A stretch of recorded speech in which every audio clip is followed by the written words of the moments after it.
तो जहां तक हम लोग ने इलेक्ट्रोलिसिस के बारे में बात कर ली थी, मॉल्टन लेड ब्रोमाइड का इलेक्ट्रोलिसिस हम लोग देख लिया था। ठीक है, अब हम यहाँ पर थोड़ी सी बात करेंगे electrolysis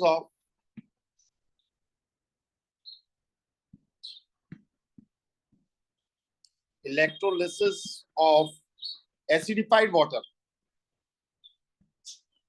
acidified water using platinum electrode. Platinum electrode मतलब क्या हो गया? प्लेटिनम इलेक्ट्रोड मतलब क्या हो गया? इनर्ट इलेक्ट्रोड या एक्टिव इलेक्ट्रोड? इनर्ट। ठीक है, एक्टिव इलेक्ट्रोड तो नहीं है ना, इनर्ट इलेक्ट्रोड है। ठीक है, तो इनर्ट इलेक्ट्रोड में तो मैं ज्यादा सोचना नहीं पड़ता है। अब देखो, मैं यहाँ पर इसका पूरा डायग्राम नहीं बनाऊंगा, कैसा क्या डायग्राम होता है। चलो अच्छा, बना ही देता हूँ। इसमें बेसिकली क्या होता है, कुछ ये रहता है, इस टाइप का एपरेटस,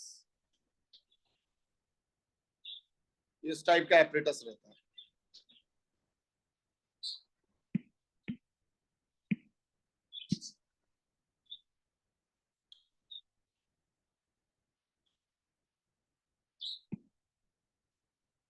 और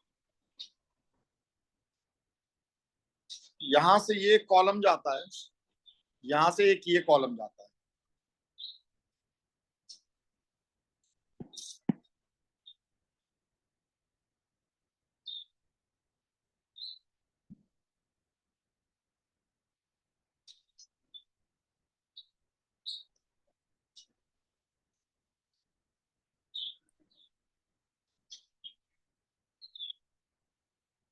अब इसके अंदर हम ये एनोड और कैथोड को लगाते हैं।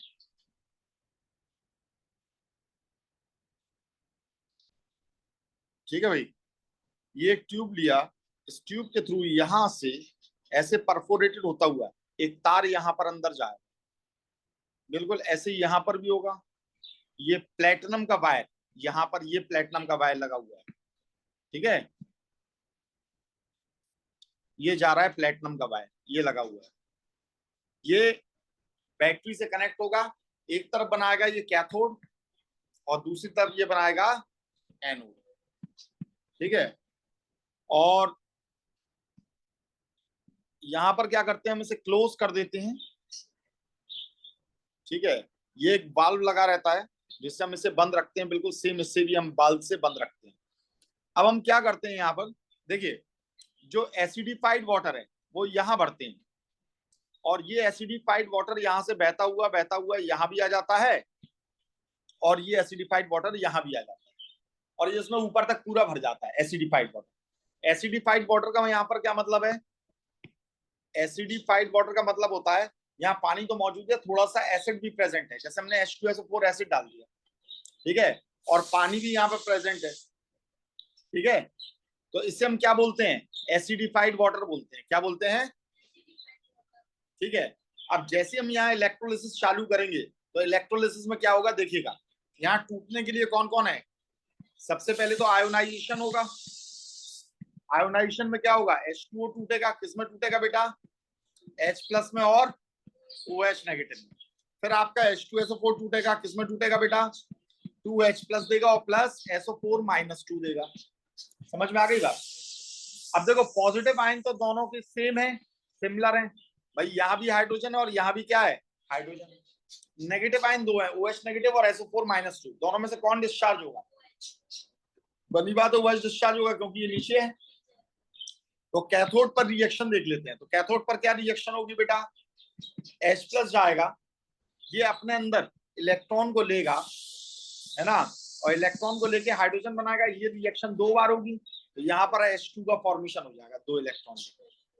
ठीक है, अब एनोड पर क्या होगा?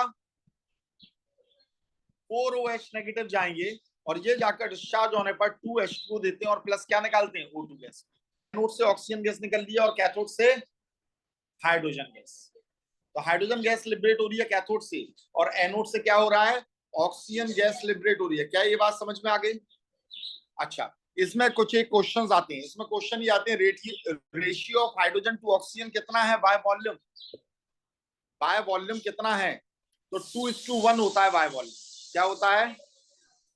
हाँ देखो यहाँ पर अगर हम हाइड्रोजन के बारे में बात कर रहे हैं, देखो इसने यहाँ पर 4 इलेक्ट्रॉन निकाले कि नहीं, इसने 4 इलेक्ट्रॉन निकाले, और यहाँ पर कितने, 2 ही इलेक्ट्रॉन यूज हो रहे हैं, तो यहाँ पर 2 का मल्टीप्लाई कर लोगे कि नहीं, तो 2 का मल्टीप्लाई कर लोगे तो हाइड्रोजन कितना निकल रहा है, 2 रेशियो में 2 हाइड्रोजन निकल रहा है। देखो भाई कैसे, हमने क्या लिया है यहाँ पर, देखना, इसे पूरा समझना,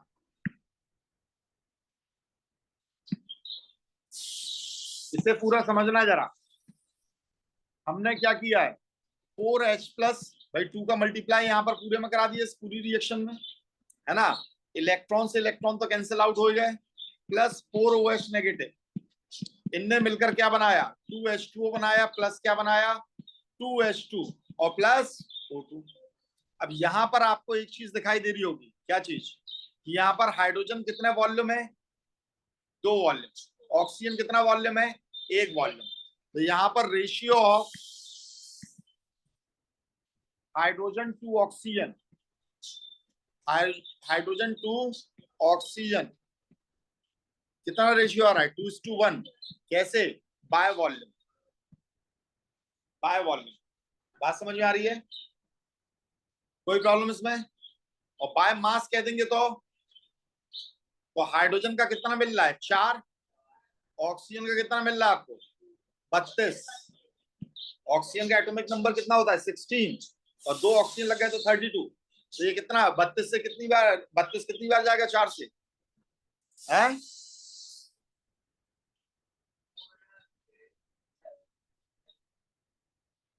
4 7 जा 1, अरे क्या बोल रहे हो, 4 7 जा 4 8 जा, क्या मैथ्स है भैया तुम्हारी, 4 8 जा 32, तो 1:8 का रेशियो मिलेगा। ये कैसा है, बाय वेट है, ये बाय वेट है, और ये कैसा है, बाय वॉल्यूम है। अब ध्यान रखना, कुछ बच्चे ऐसी ऐसी भी गलती करते हैं, हाइड्रोजन ऑक्सीजन के बजाय ऑक्सीजन हाइड्रोजन का रेशियो दे दिया है और रिस्पेक्टिवली देख लेना उसे, कौन सा पहले दिया कौन सा बाद में दिया, ठीक है। अब एक क्वेश्चन और इस पर बनता है, क्वेश्चन ये बनता है कि यहाँ पर आपको ये बताना पड़ेगा कि एसिडिक नेचर कौन से इलेक्ट्रोड पर बढ़ रहा है और कौन से इलेक्ट्रोड पर घट रहा है। तो देखो बेटा, कैथोड पर H+ क्या हो रहे हैं, डिस्चार्ज हो रहे हैं कि नहीं, और जब H+ कैथोड पर डिस्चार्ज हो रहे हैं, H+ यहीं आकर डिस्चार्ज हो रहे हैं, तो यहाँ एसिडिटी क्या हो जाएगी, there is decrease in acidity, यहाँ पर क्या हो जाता है, डिक्रीज इन एसिडिटी, जबकि एनोड पर क्या होता है, अब यहाँ डिक्रीज हो रही है तो बनी बात है यहाँ पर क्या बोलोगे, हाँ increase in acidity at anode, क्यों क्यों बोलोगे, देखो बेटा H+ और OH नेगेटिव सभी जगह मौजूद है, यहाँ पर भी प्रेजेंट है H+ और कौन प्रेजेंट है, OH नेगेटिव, यहाँ पर भी कौन प्रेजेंट है, H+ और OH नेगेटिव, यहाँ कौन डिस्चार्ज हो रहा है, OH नेगेटिव, तो इसका मतलब यहाँ पर H+ का कंसंट्रेशन क्या हो रहा है, इंक्रीज, तो यहाँ पर क्या हो रहा है, एसिडिटी बढ़ती जा रही है, और यहाँ पर क्या हो रहा है, कैथोड पर H+ यहाँ पर खत्म हो रहे हैं, इसका मतलब OH का कंसंट्रेशन कंपैरेटिवली ज्यादा है, तो यहाँ एसिडिटी डिक्रीज हो रही है, बेसिसिटी तो नहीं कहेंगे, बेसिसिटी बढ़ रही है, क्यों, क्योंकि इसके अंदर एसिड मौजूद है, एसिड प्रेजेंट है, बात समझ में आ रही है।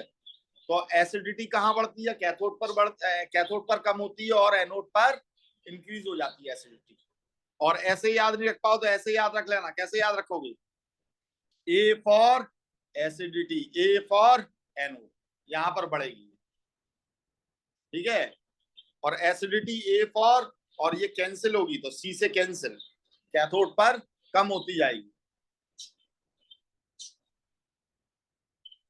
समझ में आ गई बात बेटा, नहीं आई, क्लियर है अच्छे से, ठीक है भाई, तो बस इससे रिलेटेड यही क्वेश्चन आते हैं, और देखो यहाँ पर जैसे जैसे गैस बढ़ती जाएगी, समझना यहाँ पर वैसे वैसे ये सॉल्यूशन क्या होता जाएगा, नीचे होता जाएगा, चाहो तो आप इसे कलेक्ट भी कर सकते हो भाई प्रेशर से, चाहो तो यहां से आप कलेक्ट भी कर सकते हो उन गैसेस को, ठीक है।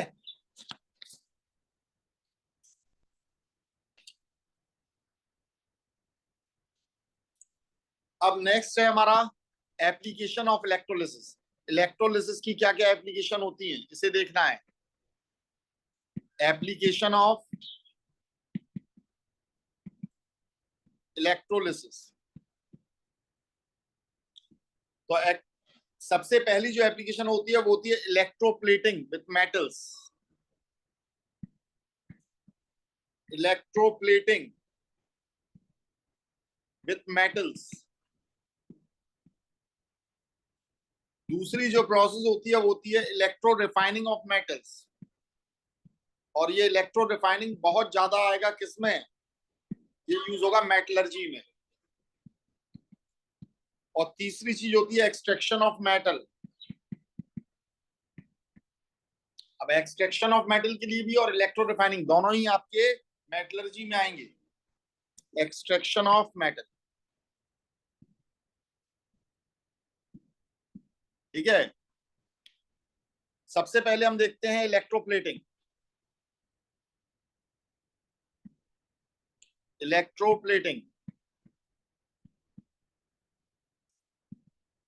देखो बेटा, इलेक्ट्रोप्लेटिंग का पर्पस क्या होता है। इसका जो पर्पस होता है वो होता है डेकोरेशन। चम्मच हमारे यहाँ लोहे की और हमने सिल्वर की कोटेड करा दी उस पर, ठीक है, तो डेकोरेशन हो गया आपका। तो जैसे डेकोरेशन पर्पस के लिए कुछ एक मूर्तियां बनाई जाती हैं, उन पर सोने का पानी चढ़ा दिया, या वो जो नकली जेवर आते हैं उन पर भी जो पानी चढ़ाया जाता है वो सब इलेक्ट्रोप्लेटिंग से, आर्टिफिशियल ज्वेलरी से। डेकोरेशन पर्पस, ठीक है। जैसे ब्रास के ऑब्जेक्ट रहते हैं उन्हें आपका सिल्वर के साथ में आप प्लेट करते हो शाइनिंग एपियरेंस देने के लिए, ठीक है। दूसरी बात, इलेक्ट्रोप्लेटिंग का एक और पर्पस होता है कोरोजन से बचाना मेटल को। किससे बचाना, जैसे आयरन का है, कोरोजन मतलब होता है कि जब to protect from corrosion, to protect from corrosion. Corrosion का मतलब क्या होता है, जब आपका, नहीं, रस्टिंग कोरोजन का एग्जाम्पल है, जब एटमॉस्फेयर, एटमॉस्फेयर में जितनी भी आपकी गैसेस वगैरह हैं वो किसी मेटल के ऊपर जाकर अटैक करती हैं। जैसे हमने ये मेटल लिया, ये मेटल का ब्लॉक है भाई, ठीक है। अब ऑक्सीजन वगैरह और जितनी भी आपकी गैसेस है, कोई जरूरी नहीं ऑक्सीजन ही हो, आपकी ये H2S गैस है, हाइड्रोजन सल्फाइड गैस है, और तमाम गैसेस हैं, ये सब जाएंगी इस मेटल के ऊपर, क्या करेंगी, अटैक करेंगे। अटैक कर कर इनसे आपके डिफरेंट डिफरेंट कंपाउंड बनाती है, जैसे मेटल ऑक्साइड बना दिए, मेटल सल्फाइड बना दिए। और जब इनकी मेटल सल्फाइड और मेटल ऑक्साइड बन जाएगी यहाँ सरफेस पर, तो इनका ये कंपाउंड कैसा हो जाएगा, मेटल तो बड़ा सख्त था पर ये हो जाता है कैसा, बिल्कुल झड़ने लायक, पोरस टाइप का हो जाता है, ये झड़ झड़ कर यहां से गिरता रहता है। फिर दूसरा मेटल, नीचे का मेटल ऊपर का, ऊपर सरफेस पर आ जाएगा, उस पर भी ये होगा, धीमे धीमे ये होते होते पूरा मेटल खत्म हो जाएगा। और हाँ बिल्कुल इसी प्रोसेस, यही प्रोसेस जब किस पर होती है, हम इसे बोलते हैं कोरोजन। पर यही कोरोजन जब आपका किस पर होता है, आयरन पर होता है, तो हम इसे बोलते हैं rusting. Corrosion of iron is known as, हर एक की रस्टिंग नहीं कहते हम, आयरन के केस में कोरोजन को हम क्या बोलते हैं, रस्टिंग बोलते हैं, हर एक को रस्टिंग नहीं बोलते हैं। बात समझ आई है। तो वहां आपकी ये ऑक्सीजन लेयर टच में ही नहीं आए या दूसरी गैसेस टच में ही नहीं आए, तो हम क्या करते हैं, उससे ऊपर के मेटल को, उसका जो ऊपर का मेटल रहता है उससे हम इलेक्ट्रोप्लेट कर देते हैं, या हम किसी ऐसे नोबल एलिमेंट से, मेटल से प्लेट कर दें जो आपका इजिली उससे रिएक्ट ही नहीं करे, ठीक है, तो रस्टिंग से बच जाएंगे। किससे बच जाएंगे, रस्टिंग से यहाँ पर बच जाते हैं, यहाँ भाई रस्टिंग नहीं हो पाती है। रस्टिंग से बचने के लिए हम लोग क्या करते हैं, और ऑयलिंग भी करते हैं, ग्रीसिंग भी करते हैं, लोहे का पार्ट रहता है, पेंट भी करते हैं। क्यों कर रहे हैं हम ये, ताकि आपकी एयर उसके टच में ना आ पाए, एयर उसके टच में ना आ पाए, इसलिए हम यहाँ पर ये सारी चीजें करते हैं, ठीक है। हाँ बिल्कुल, गैल्वेनाइजेशन में भी यही होता है, अभी हम बताने जा रहे हैं आगे सब कुछ, ठीक है।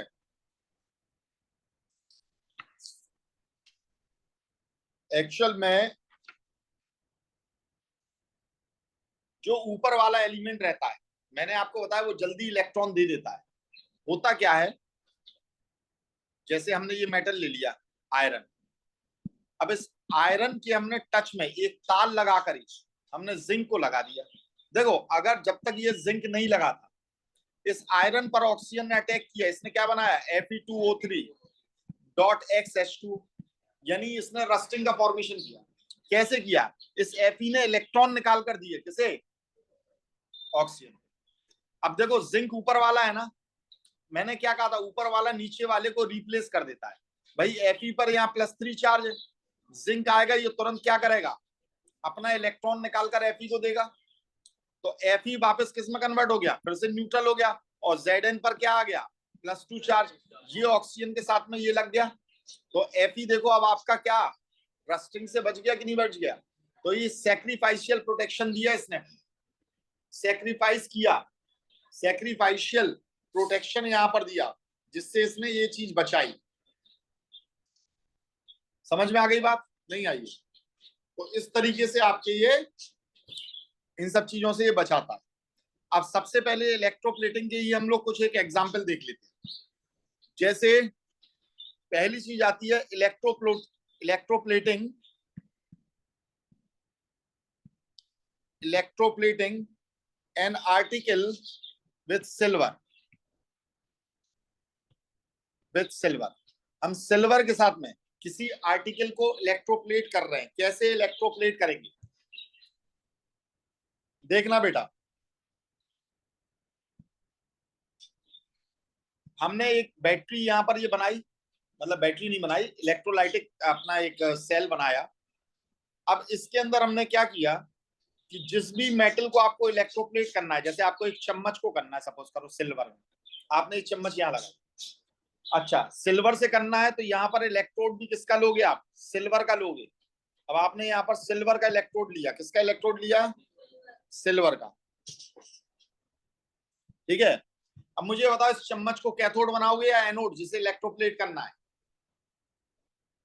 इस पर मेटल को डेपोजिट करना है ना, और मेटल कहाँ डेपोजिट होता है, सोचना ही नहीं है इतना। तो हम इसे क्या बनाएंगे, इसे हम बनाएंगे कैथोड, और एनोड पर हम प्योर सिल्वर लगाएंगे, ठीक है। अब यहां पर हमने से कनेक्ट कर दिया किससे, बैटरी से, ठीक है। और फिर यहां पर अब हम किसका सॉल्यूशन डालेंगे, तो हम यहां पर सॉल्यूशन डालेंगे सिल्वर का, सिल्वर का ही सॉल्यूशन डालोगे आप यहां पर, ठीक है। ताकि क्या हो जाए, अगर मान लो पानी में कोई दूसरा मटेरियल भी मौजूद रहे, दूसरा भी मटेरियल मौजूद रहे, तो वो डिस्चार्ज ना हो पाए, भले ही उससे नीचे वाला क्यों ना हो। क्यों डिस्चार्ज नहीं हो पाए, क्योंकि जिसका कंसंट्रेशन ज्यादा रहेगा वही जाकर डिस्चार्ज होगा, वही जाकर डिस्चार्ज होगा। तो हम यहाँ पर जो यूज करते हैं, देखो सबसे पहले तो हम एक बात याद रखना कि यहाँ जो भी आपकी स्पून वगैरह है या जो भी मटेरियल है, उसे बहुत अच्छे से धोया जाता है पानी से। कई बार पानी से धोने के बाद में फिर दूसरी बार उसे डिस्टिल, मतलब डिस्टिल वाटर से धोने के बाद में फिर हम लोग डाइल्यूट हाइड्रोक्लोरिक एसिड से भी उसे धोते हैं, और फिर उसके बाद में हम डिटर्जेंट से इसे धोते हैं, और फिर डिटर्जेंट से धोने के बाद में फिर से एक बार डिस्टिल वाटर से धोते हैं, ताकि जो भी एसिड का पार्ट है वो हट जाए यहाँ से, ठीक है। क्योंकि डिटर्जेंट कैसा होता है, नेचर में बेसिक होता है। तो सबसे पहले तो ये चीज जरूरी है। ऐसा हमने क्यों किया कि उसके ऊपर कोई भी अनइवन पार्ट लगा ना रह जाए। अगर कुछ भी डस्ट वगैरह लगी रह गई और फिर आपने इलेक्ट्रोप्लेटिंग करी, तो बाद में वो इलेक्ट्रोप्लेटिंग की लेयर जो रहेगी वो उखड़ने लगेगी। जरा सोचो, आप दीवार पर पेंट कर रहे हो, ऑयल पेंट करा रहे हो, अब उसके ऊपर अगर कुछ लगा रह गया और आपने पेंट कर दिया, तो बाद में उसमें से पपड़ियां निकलने लगती कि नहीं। तो ये जरूरी है कि जितना भी इम्प्योरिटीज हैं, जो कुछ भी डस्ट वगैरह लगी हुई है, वो सब कुछ इसमें से साफ हो जाए। अगर वो एसिडिक नेचर की है तो वो बेस से धुल जाएगी, बेसिक नेचर की एसिड से धुल जाएगी, और फिर बाद में अपन डिस्टिल वाटर से उसे धो ही दे रहे हैं। तो इस तरीके से हम ये करते हैं, उसके बाद में ड्राई कर लेते हैं, और फिर हमने उसे कैथोड बना दिया। अब यहाँ हम इलेक्ट्रोलाइट डालते हैं। कौन सा इलेक्ट्रोलाइट डालते हैं, तो हमें सिल्वर का ही इलेक्ट्रोलाइट डालना पड़ेगा। तो हमने यहाँ पर खास तौर पर इसके लिए हम जो इलेक्ट्रोलाइट लेते हैं वो लेते हैं सोडियम अर्जेंटोसाइनाइड या पोटेशियम अर्जेंटोसाइनाइड, जो कि अपने आप में एक कोऑर्डिनेट कंपाउंड होता है, Ag Cn का होल ट्वाइस, इसे हम बोलते हैं सोडियम अर्जेंटोसाइनाइड। सोडियम अर्जेंटोसाइनाइड।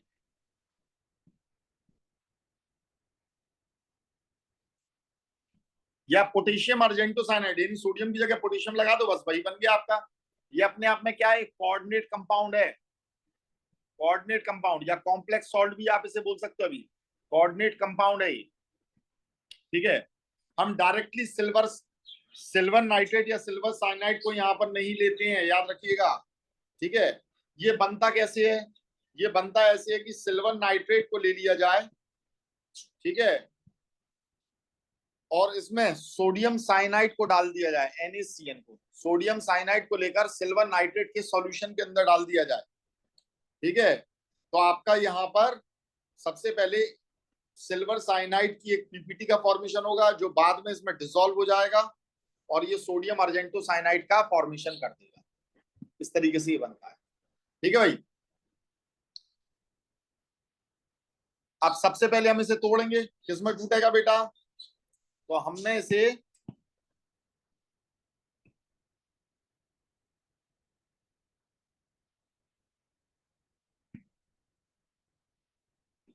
इसे तोड़ा इसके आइंस में।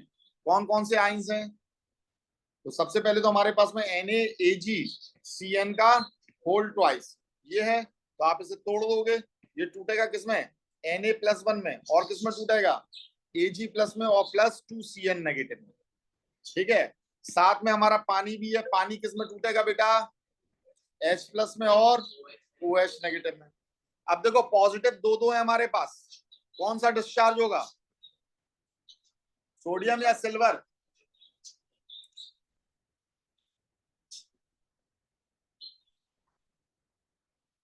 कैथोड पर कौन डिस्चार्ज होगा, सोडियम या सिल्वर,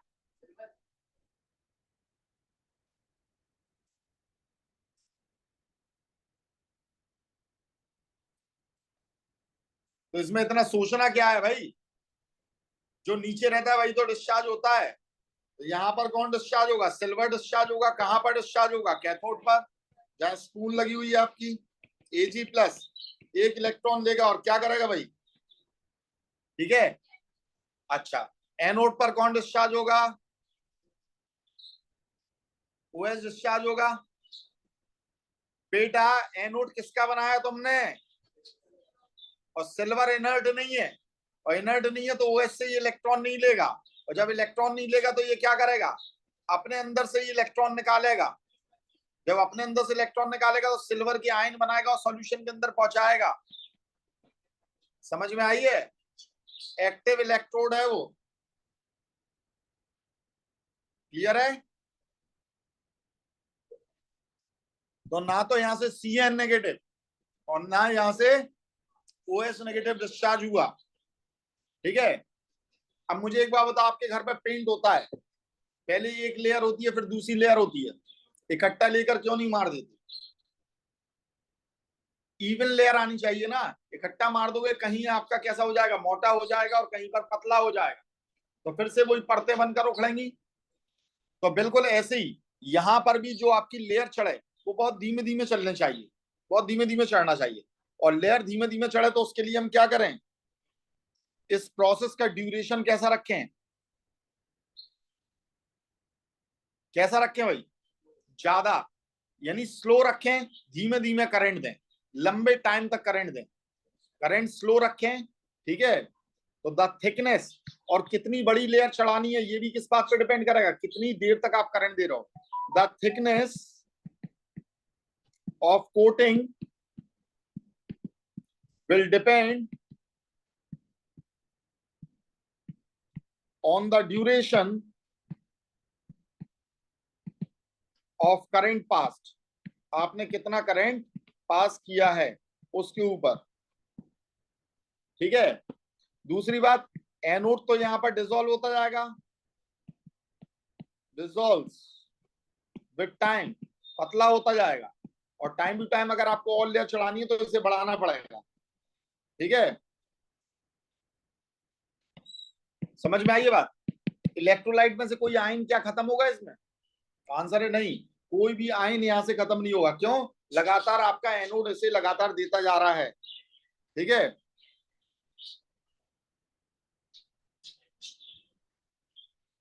अब एक क्वेश्चन और यहां पर बनता है कि यहां पर सिल्वर नाइट्रेट का सॉल्यूशन डायरेक्टली क्यों यूज नहीं कर सकते हम? हमने सोडियम अर्जेंटो साइनाइड यहां पर जो यूज किया है, सोडियम अर्जेंटो साइनाइड यूज किया है, उसकी जगह सिल्वर को हम डायरेक्टली यूज क्यों नहीं करते हैं? तो यहां पर इसका आंसर है इफ सिल्वर नाइट्रेट, अगर हम सिल्वर नाइट्रेट का सॉल्यूशन डायरेक्टली यूज करेंगे, nitrate solution is directly use, अगर हमने डायरेक्टली यूज किया तो सिल्वर डेपोजिशन बहुत जल्दी होगा और स्मूथ नहीं होगा और यूनिफॉर्म नहीं होगा। Then silver deposition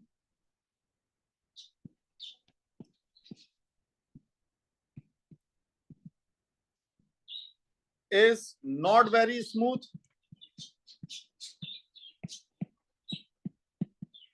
and uniform because it will deposit very fast। भाई पानी के अंदर आपने डाला, समझना बात को, आपने क्या किया, पानी के अंदर सिल्वर नाइट्रेट को डाला। सिल्वर नाइट्रेट की बहुत अच्छी सॉल्युबिलिटी रहती है पानी के अंदर, और जब बहुत अच्छी सॉल्युबिलिटी रहती है तो फिर वो क्या हो जाएगा, जल्दी तुरंत फौरन के फौरन टूट जाएगा। ठीक है, तुरंत टूट जाएगा। तो बहुत सारा सिल्वर पड़ा हुआ है, जैसे करंट दिया सारा का सारा जाकर चिपकने लगा, सब एक दूसरे पर रश लगा रहे। तो कहीं पर आपकी ये छोटी लेयर आ रही है, कहीं पर मोटी लेयर आ रही है, जिसे जहां पर जो मौका मिल रहा वहां पर वो हो गया। मतलब जैसा वो होता है ना, भंडारा होता है एकदम से खुला हुआ और सब आके टूट पड़ते, वैसे ही हो जाता है। यहां आपने लिया किसे, सोडियम अर्जेंटो साइनाइड, तो ये कोऑर्डिनेट बॉन्ड से लगा हुआ है, और कोऑर्डिनेट बॉन्ड में ये धीमे धीमे धीमे धीमे टूटेगा। भाई पहले इसका बॉन्ड टूटेगा, फिर इसका बॉन्ड टूटेगा, तब जाकर इसका बॉन्ड टूटेगा। बहुत आराम आराम से ये निकलेगा। तो आराम से निकलेगा तो यूनिफॉर्म लेयर रहेगी, मतलब भंडारा गिरा ले लेकिन कैसा, लाइन लगाकर खाओ। ठीक है, तो बहुत आराम से हर एक को डिस्चार्ज यहां पर होने का मौका मिलेगा। बाकी बिल्कुल जरा सा बचा हुआ है, तो अपन इसे देखेंगे, इलेक्ट्रोप्लेटिंग विद निकल and electro refining of metals को और इलेक्ट्रोमेटलर्जी को कल देखेंगे।